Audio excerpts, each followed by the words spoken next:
That's part of the gift that trauma gives us. It propels us forward. It pushes us to discover our calling, our destiny, and most importantly, our true divine nature, and the reason and the magic we have the human experience. Now, when the trauma sets in, the only way, and pain comes in very early in our existence, the only way we can escape it is close the heart. That's the eclipse of the heart.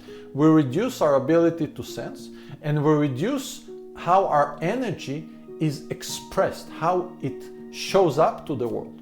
So we diminish ourselves. That diminishing translates to an armor. That closure of the heart, we can think of it as an armor. It's an armor that we put on.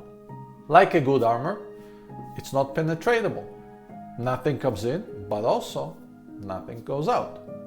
So that works until we cannot feel our heart, and we realize that. When we close the armor around our heart, we feel it less or not at all. But most of the time, in the recent period after we do that, after it takes place, we don't realize it.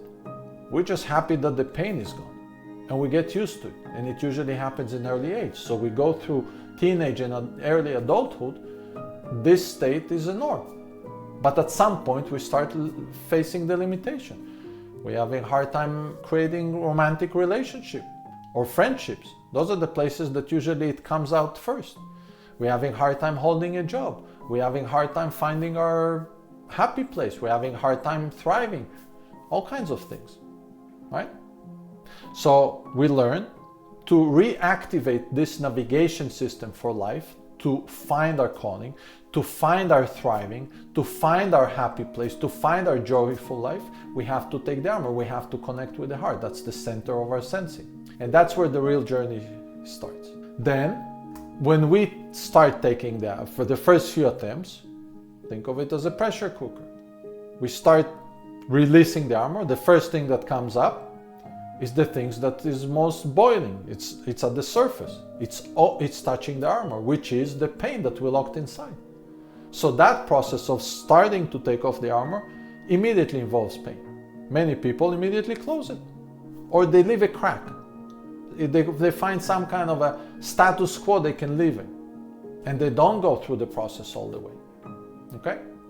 Now that is an important point. Why? Because that is the first common place that people that actually venture on this journey get stuck. Again, many people don't even venture. They're just, I made peace with my past, don't need to talk about it, don't need to touch it, all good, leave me alone. I'm okay, life is good. Most humanity. Or life is not good, but that's what it is. That's most humanity.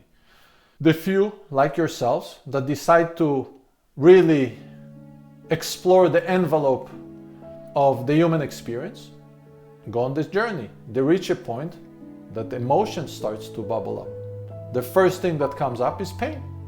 Where is this pain rooted? In our past trauma.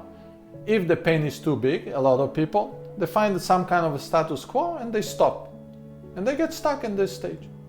Not a bad thing, but also halfway. It prevents you from going all the way and discovering the magic that lays later. Now, to understand the healing process, we need to define it first, right? So trauma, we defined, is a painful event with a lasting impact. Trauma always involves big pain and a lasting impact. If it's not big pain, not trauma. If it doesn't have a lasting impact, not trauma. If we don't remember or we're not aware that there is a lasting impact, that's different. That is still trauma.